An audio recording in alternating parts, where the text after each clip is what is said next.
Contamos al comienzo de esta emisión, la crisis económica en el país está provocando una considerable caída en el recaudo de los impuestos y necesidades de mayor endeudamiento por parte del gobierno nacional.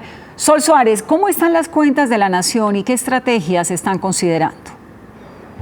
Vanessa, televidentes, buenas tardes. Pues sí, mire, el director de la DIAN explica que debido a que pues efectivamente la coyuntura está tan complicada y que las empresas y también las personas naturales no han tenido los suficientes recursos tanto para pagar impuesto de renta como para pagar otros impuestos como retención en la fuente, también el IVA que consumimos todos cuando estamos pues en nuestro diario vivir, el hipoconsumo también, pues que es cuando entramos a un establecimiento de comercio y demás. Todos estos impuestos no se han podido pagar, entonces deja al gobierno con cerca de 15 billones de pesos menos.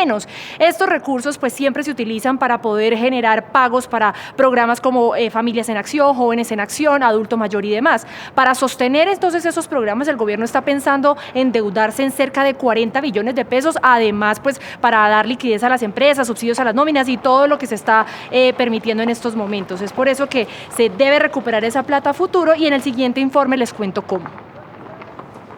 El deterioro sigue en aumento. Los cálculos que hace la DIAN dicen que este año se ha dejado de percibir cerca de 15 billones de pesos en recaudo tributario, a cuenta de que las personas jurídicas y naturales no tienen dinero para pagar los impuestos de renta y además se redujo el volumen de impuestos como el IVA que pagamos en los consumos diarios.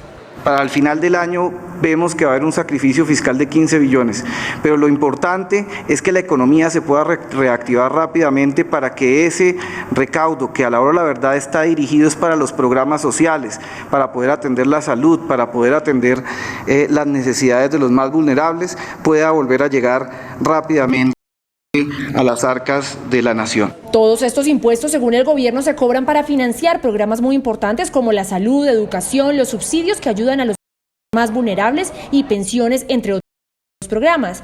Mientras esa plata no exista, el gobierno tendría que endeudarse en cerca de 40 billones de pesos para sostener el ritmo normal de esos programas y de la economía en general.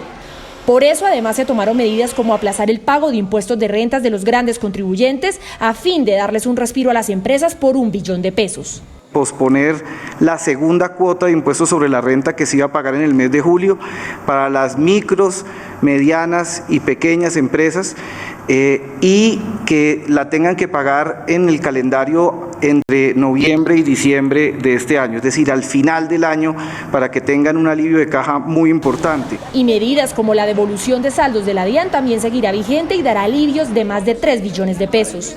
Desde el 13 de abril hasta finales de abril se presentaron 20.306 solicitudes de devolución, se aprobaron 1.500 solicitudes de devolución por 500.000 millones de pesos. A finales del mes de mayo ya vamos a haber aprobado devoluciones de saldos a favor por 3.9 billones de pesos. Todas estas medidas sugieren deuda y gasto que se tendrá que recuperar en los próximos años. Es por eso que se vislumbra una reforma tributaria en el 2021.